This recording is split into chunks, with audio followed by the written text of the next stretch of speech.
త్వరగా వాడి గతం గుర్తొచ్చేలా చేయండిరా. స్టోరీ కంటిన్యూ చేయరా. వీడి పేరులో ఉన్న సంతోషం వీడి కళ్ళల్లో కనిపించటం లేదు.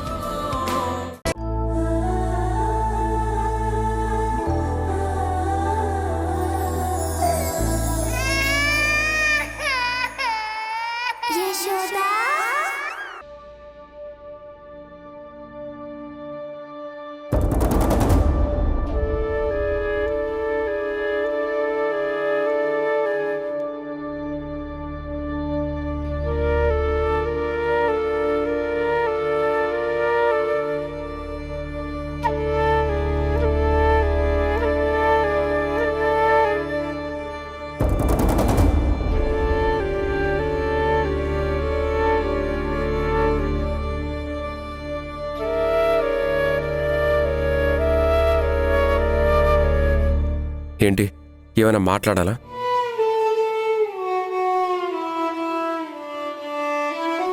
పాప మీద ఇంతకు ముందు ఎంతో ప్రేమ చూపించిన నువ్వు ఇప్పుడెందుకు ఇంత ద్వేషాన్ని చూపిస్తున్నావు? ఇది నీ అంతటా నీకు పుట్టిన ద్వేషం కాదు, అత్తయ్య వాళ్ళ మాటలు వినడం వల్ల వచ్చిందే కదా. మా అమ్మ ఏం చేసినా ఏం చెప్పినా నా మంచి కోరే చెప్తుంది.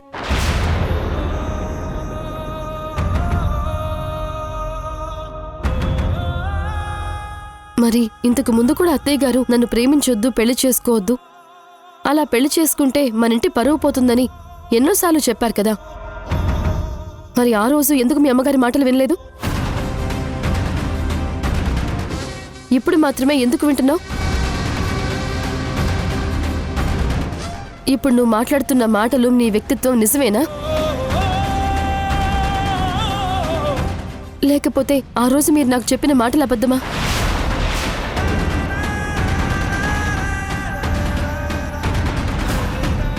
మీ ప్రేమంతా నిజమా లేకపోతే అబద్ధమా? నా ప్రేమ నిజం కాబట్టే మా అమ్మ వాళ్ళని ఎదిరించాను, నిన్ను పెళ్లి చేసుకున్నాను. పాప ఎవరి బిడ్డ అయినా కానీ నేను ఆనందంగా స్వీకరించేవాణ్ణి. కానీ పాప సుబ్బరాజు కూతురంటే ఈ ఒక్క విషయంలోనే నేను పాపని మన బిడ్డగా స్వీకరించలేకపోతున్నాను. అంతేకాదు, మా అమ్మ మాటలు నేను ఖచ్చితంగా విని తీరుతాను. ఎందుకంటే మా అమ్మ నా మంచి కోరుకుంటుంది. అంటే నేను కోరుకోనా?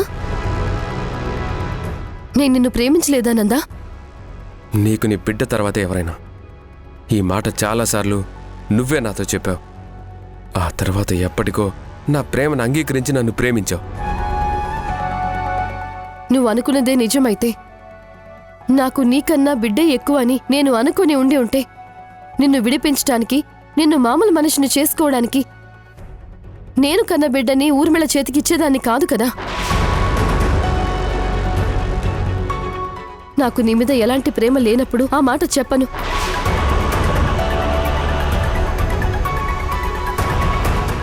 ఇప్పటికీ చెప్తాను, నేను నా బిడ్డని వదిలిపెట్టి ఉండలేను. అలాగే నిన్ను కూడా వదిలిపెట్టి ఉండలేను నందా.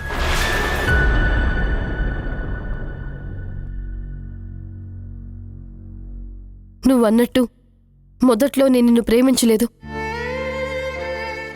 ఆ తర్వాత మెల్లిగా నువ్వు నా ప్రాణం అయిపోయావు. ఈ విషయం నీకెందుకు అర్థం కావట్లేదు?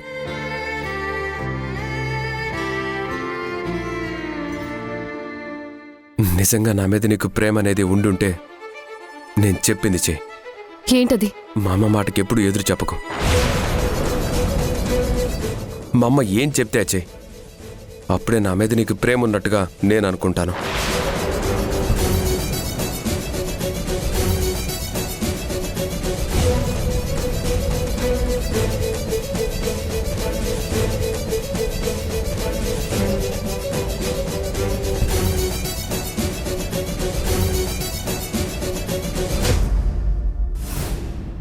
అయిపోయింది.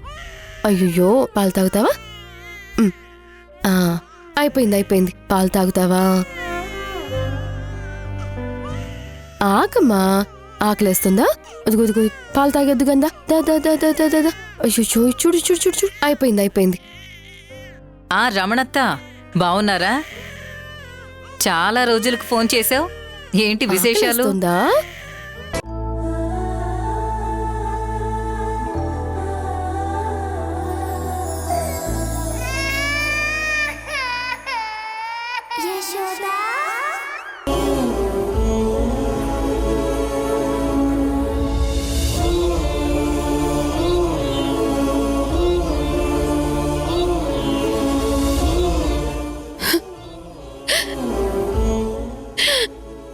అందరికీ దండం పెడతాను. దయచేసి నా బిడ్డ నాకు దూరం చేయకండి.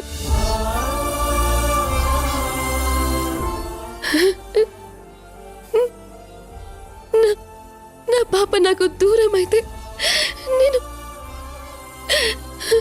నేను బ్రతకలేను నందా, బ్రతకలేను.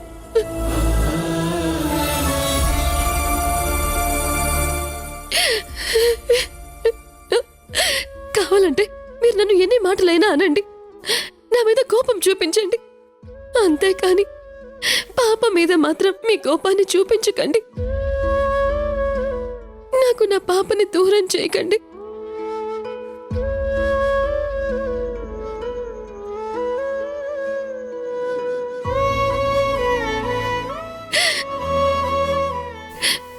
నేను అడగకుండానే నా కోసం నువ్వు ఎన్నో పనులు చేశావు నందా. నాకు అండగా నిలబడ్డావు. ఆ ఊర్మిళని ఎదుర్కోవడానికి నువ్వే నాకు ధైర్యం అయ్యావు.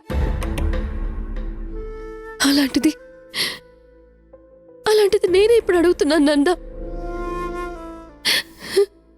దయచేసి నా ప్రాణాన్ని మాత్రం నాకు దూరం చేయకండి.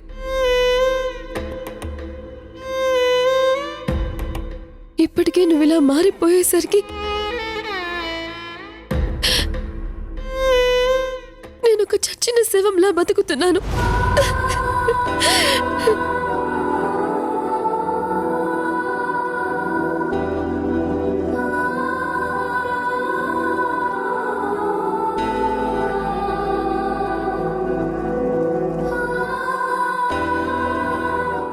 నీ పాప నీకు దూరం కాదులే యశోద.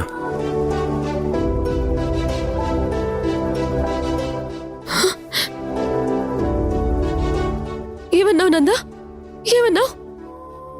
నీ పాప నీకు దూరం కాదులే అన్నాను.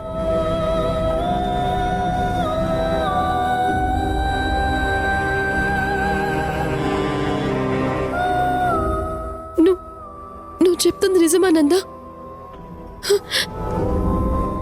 నా పాప నాతోనే ఉంటుందా? ఇక్కడే మనతో పాటే ఉంటుందా? ఉంటుంది. కేవలం నీ కోసం మాత్రమే. నువ్వెంతలా బాధపడుతున్నావు కాబట్టి, నేను నిన్ను ప్రేమించాను కాబట్టి పాపని ఇక్కడే ఉండనిస్తాను. నీకెప్పటికీ దూరం చేయను.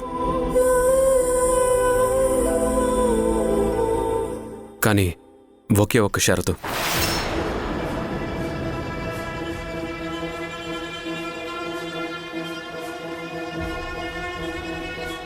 ఏంటి నందా షరతు? చెప్పు. ఒక్కటి కాదు, 100 షరతులు పెట్టు, అన్నిటికీ ఒప్పుకుంటాను. కానీ నా బిడ్డ నాతో పాటు ఇక్కడే ఉంటే చాలు.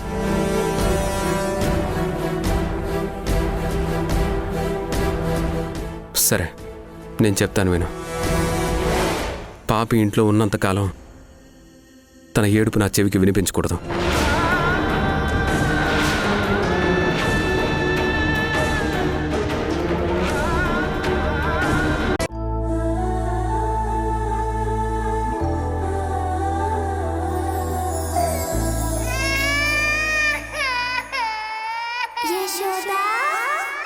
నా హాస్పిటల్లో అక్రమాలు జరుగుతున్నాయని లాయర్ ద్వారా నోటీస్ పంపిస్తావా?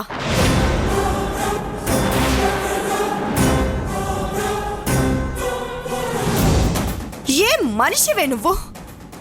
నా కూతురు కోసం, నా కూతురు యువరాణిలా బ్రతకాలని ఎన్నో తప్పులు చేశాను. కోట్లు సంపాదించాను. కానీ ఈరోజు నా కూతురే నాతో లేదు. అందుకే ఇంకెవరి కోసం సంపాదించాలని నేను చేస్తున్న దారుణాలన్నీ వదిలేశాను. ఇలాంటప్పుడు నువ్వు మళ్ళీ నా మీద కేసు వేసావు చూడు, నిన్ను జీవితంలో మర్చిపోలేను, మర్చిపోను కూడా.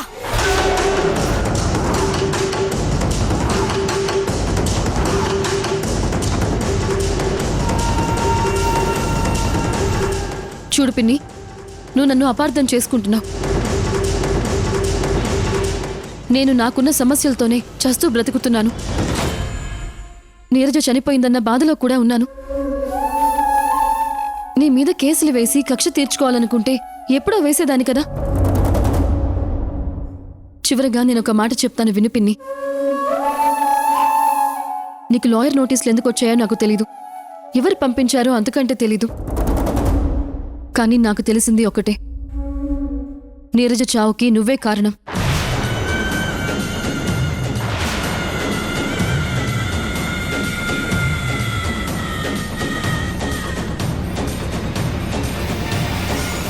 నువ్వు చేసిన పాపాలే నీరజకి చుట్టుకున్నాయి. తల్లిదండ్రులు చేసిన పాపాలు బిడ్డలకి తగులుతాయి అంటారు, అలాగే నీరజకి తగిలాయి.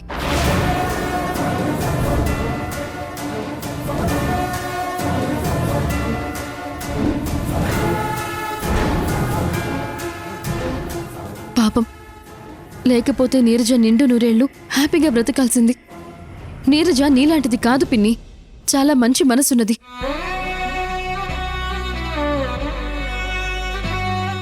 అందుకే నీరజకి నా బిడ్డని తిరిగిచ్చేద్దామని నేను మీ ఇంటికి కూడా వచ్చాను.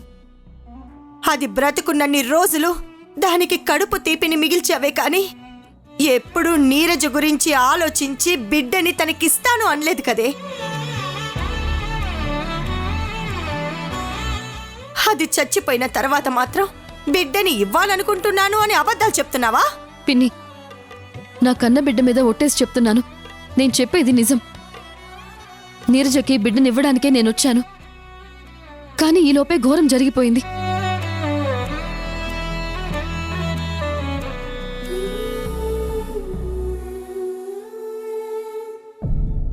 నేను నీరజకి బిడ్డని ఎలా అయినా ఇచ్చేయాలనే కదా నువ్వు సుబ్బరాజుని నా బిడ్డకి తండ్రి అనే నాటకం ఆడించావు.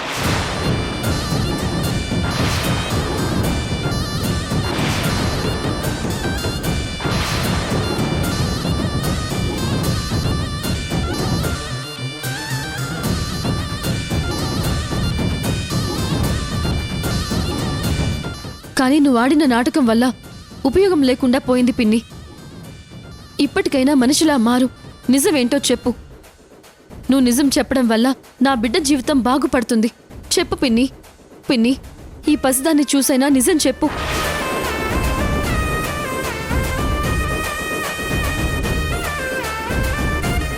సుబ్బరాజు నా బిడ్డకి తండ్రి కాదని నాకు చెప్పాడు.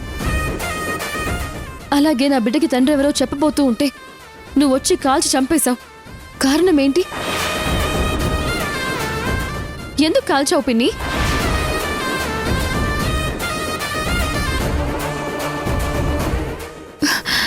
నీకు దండం పెడతాను, నిజం చెప్పు పిన్ని.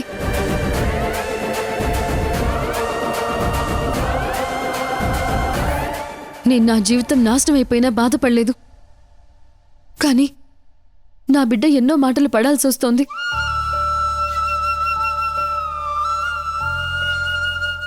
అది కూడా అది చేయని తప్పుకి. నేను కూడా నీ కూతురు లాంటి దాన్నే కదా పిన్ని. నాకు మా అమ్మ నాన్న ఎవరూ లేరు. నువ్వైనా మా అమ్మ స్థానంలో ఉండి నిజం చెప్పు. నిజం చెప్పు పిన్ని, నీ కాళ్ళు పట్టుకుంటాను.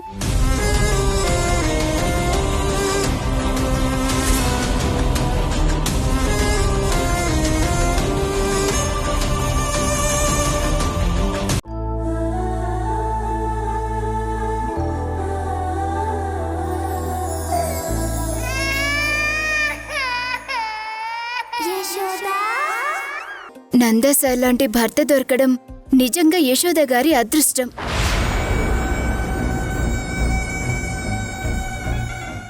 నందా సార్ కూడా ఇప్పుడు పక్కనే లేరు.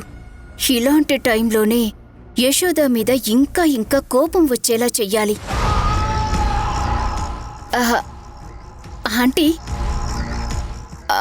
అన్నట్టు చెప్పడం మర్చిపోయాను. ఇందాకొస్తుంటే బయట మీ మనవరాల్ని చూశాను. దాన్ని చూసినప్పుడల్లా నాకు నందా సరే గుర్తొస్తారు తెలుసా?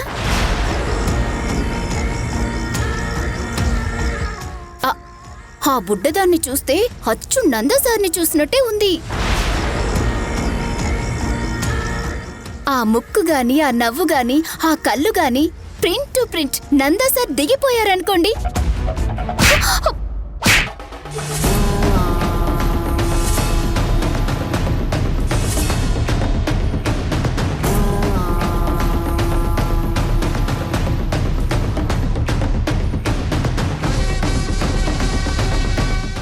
ఇదే నేను కోరుకుంది. ఏ రకంగా నీకు ఆ పిల్లలో నంద కనిపించాడు? దాని కళ్ళు నా కొడుకు కళ్ళులా ఉన్నాయా? దాని ముక్కు నా కొడుకు ముక్కులా ఉందా? అలా ఎలా ఉంటుంది? అదేంటి మేడం అలా అంటారు? మీ అబ్బాయి కూతురు మీ అబ్బాయిలా కాకుండా ఇంకెలా ఉంటుంది? అసలు అది నా కొడుక్కి పుట్టిందని నేను చెప్పానా? అదెవరో రౌడీ వెధవకి పుట్టింది. నా కొడుక్కి పుట్టిన అమ్మాయి అయితే కాదు. దాని మీదేదో జాలిపడి నా కొడుకు దాని మెళ్ళో తాళి కట్టాడు, దానికి జీవితం ఇచ్చాడు. ఇప్పుడు ఆ పాపము మా నెత్తిన దరిద్రంలా తయారైంది. Sorry madam, I'm really sorry. నాకిదంతా తెలీదు కదా. ఎందుకో పాపని చూడగానే నందా సార్ పోలికేమో అనుకున్నాను. నాదే మిస్టేక్, నన్ను క్షమించండి.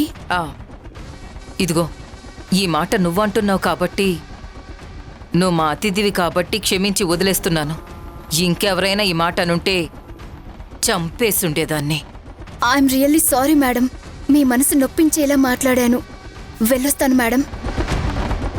ఆగు నవమి. తెలియకుండానే నేను నీ మీద చేయి చేసుకున్నాను. నన్ను క్షమించమ్మా. అయ్యో ఆంటీ, మీరు నన్ను క్షమించమని అడగడం ఏంటి? మీరు నందా సార్ వాళ్ళ అమ్మ. నందా సరే నాకు ఒక ఇన్స్పిరేషన్. సో ఆయన అంటే నాకు ఎంత రెస్పెక్ట్ ఉందో మీరంటే కూడా నాకు అంతే రెస్పెక్ట్. వెళ్ళొస్తానా ఆంటీ? సరేనమ్మా. సరే ఆంటీ. ఈ అమ్మాయి ఎంత మంచి అమ్మాయి. గుణంలో చాలా చాలా గొప్ప స్థాయిలో ఉంది.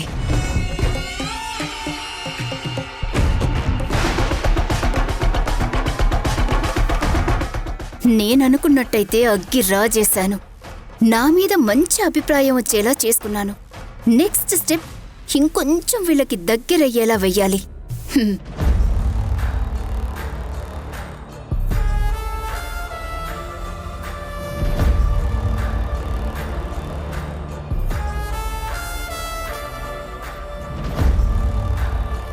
నవమి, నవమి,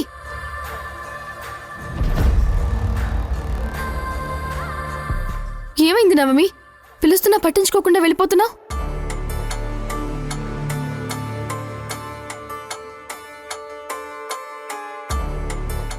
ఏమైంది నవమి? ఏం లేదులే అక్క, వదిలే. నువ్వు హ్యాపీగా ఉండాలక్క. నీ కష్టం, నువ్వు పడుతున్న కష్టం ఏ ఆడపిల్ల పడకూడదు. సారీ అక్క, నేను వెళ్తున్నాను. ఆగు నవమి, చెప్పు నవమి, ఏమైంది? వదిలేయక్క ప్లీజ్. ఇప్పుడు నా వల్ల మళ్ళీ మీ అందరికీ గొడవలవ్వడం నాకిష్టం లేదక్క. లోపల నేను ఎవరైనా ఏమైనా అన్నారా? నన్నన్నందుకు పర్వాలేదక్క, కానీ వాళ్ళకి నీ మీద ఎంత కోపం, పాప మీద ఎంత ద్వేషం ఉందో తెలిసిన తర్వాత నా వల్ల కావట్లేదక్క.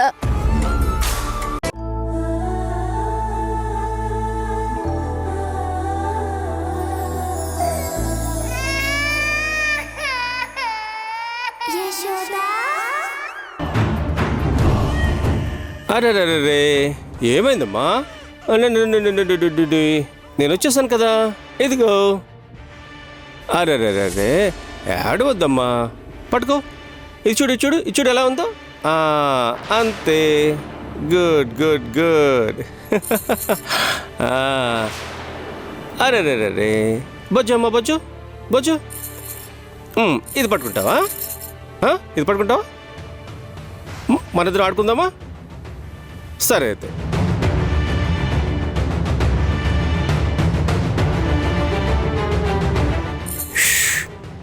అరే మన ఇద్దరు ఆడుకుందామా? ఏమ్మా నా బంగారు తల్లి, ఎందుకు ఏడుస్తున్నావమ్మా? ఏంటన్నా, నాన్న మీద బెంగ పెట్టుకున్నావా? అయ్యో, నువ్వు ఏడవగానే చూడు ఎలా వచ్చేసాను. ఇదిగో, నువ్వంటే నాన్నకు అంత ప్రేమరా. నేను వచ్చేసాను కదా నాన్న, ఎందుకు ఏడుస్తున్నావు? ఏడవద్దమ్మా, నా బంగారు తల్లి కదా, ఏడవద్దు.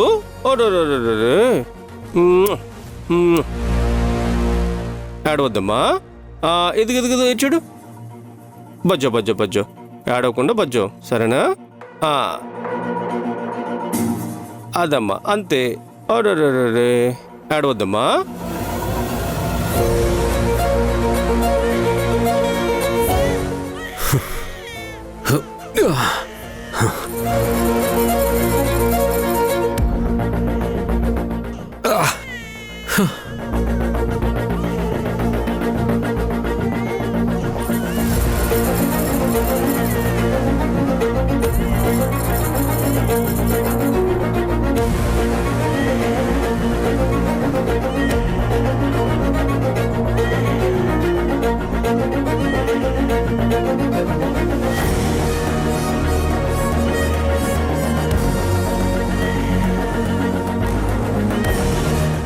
అది గుడ్ గర్ల్.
ఏమైంది నాన్న?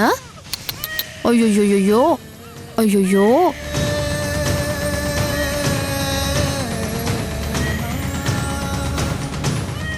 నా బంగారు తల్లి, ఏమైంది నాన్న? ఎందుకు ఏడుస్తున్నావు?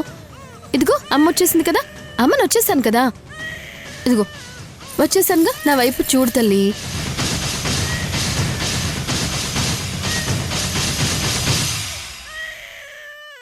ఏమైంది నాన్న? నేను లేనని భయపడ్డావా? లేదులే, నేను వచ్చేసానుగా.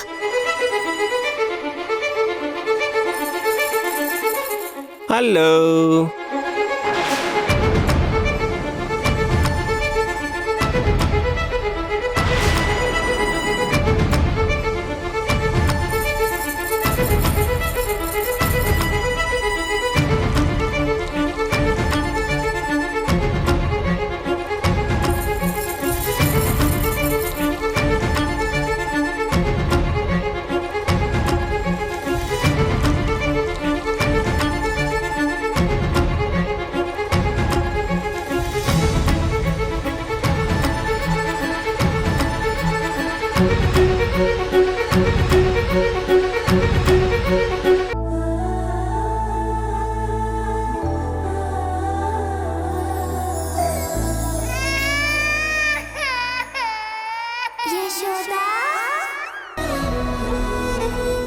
ఏంటమ్మా ఇంత పొద్దున ఉన్నపలంగా వచ్చావు?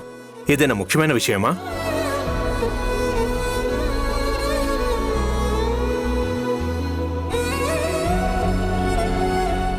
ఏంటమ్మా ఇవి?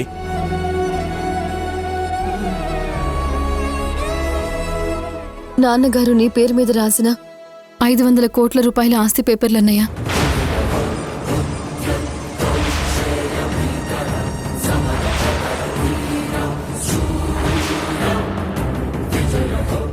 ఇవి ఊర్మిళ దగ్గర ఉండాలి కదమ్మా, నీ దగ్గరికి ఎలా వచ్చాయి? ఊర్మిళ పిన్ని తీసుకొచ్చి నాకిచ్చిందన్నయ్య.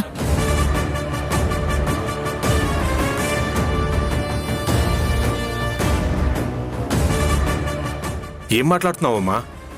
ఊర్మిళ ఇవ్వడం ఏంటి? అవునన్నయ్య, ఊర్మిళ పిన్ని ఇదివరకట్లా లేదు. ఇప్పుడు పూర్తిగా మారిపోయింది. నీరజ మరణం ఊర్మిళ పిన్నిని పూర్తిగా మార్చేసింది.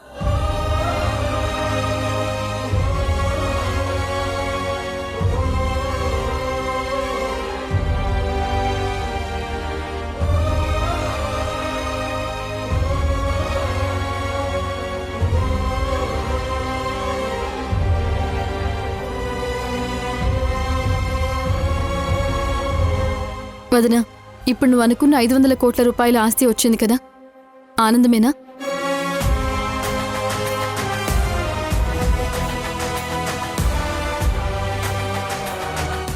ఈ ఆస్తి పేపర్లు మీకు ఇచ్చి వెళ్ళడానికే వచ్చాను.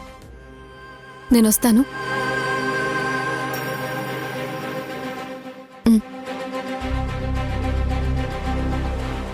అదేంటమ్మా చాలా రోజుల తర్వాత వచ్చావు, ఒక్కరోజు ఉండి వెళ్ళొచ్చు కదా.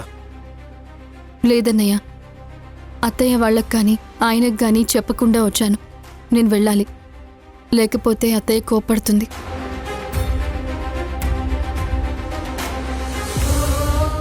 వెళ్ళొస్తానన్నయ్య. బాయ్ వదినా. ఆగు యశోదా, నన్ను క్షమించు యశోదా.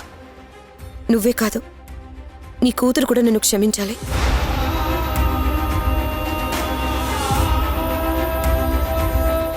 ఏం మాట్లాడుతున్నావు వదినా? నేను క్షమించడం ఏంటి? నా పాప క్షమించడం ఏంటి? నీ విషయంలో నేను ఎన్నో రకాలుగా తప్పులు చేశాను. నిన్నెన్నో రకాలుగా ఇబ్బందులు పెట్టాను, మాటలతో అవమానించాను. నీ విషయంలో ఎప్పుడూ నేను మా అన్నయ్య స్వార్థంగానే ఆలోచించావు. కానీ నీ మంచి మనసు ప్రతిసారి గెలుస్తూనే వచ్చింది.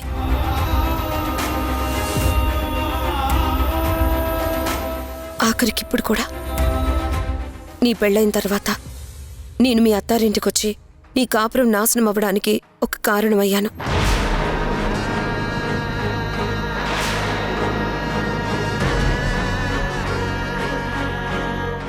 అయినా సరే నువ్వు దాని గురించి ఒక్క మాట కూడా ఇప్పుడు మధుకు చెప్పలేదు.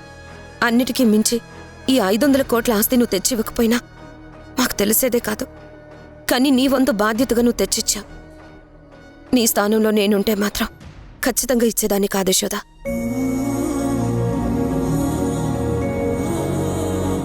నిజంగా నువ్వు గొప్ప మనసును దానివే. అలాంటి నీకు నేనొక విషయం చెప్పాలి. ఇన్ని రోజులు నిజాన్ని అబద్ధంగాను, అబద్ధాన్ని నిజంగాను చెప్తూ వచ్చాను.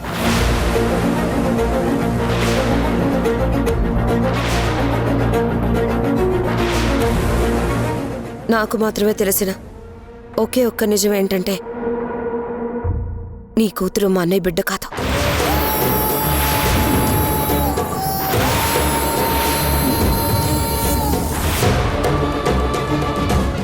ఈ విషయం చనిపోతావు నీకు మా అన్నయ్య చెప్పాడు. నేను కూడా అదే చెప్తున్నాను. అలాగే మా అన్నయ్య చనిపోతావు నీకో నిజం చెప్పాలనుకున్నాడా?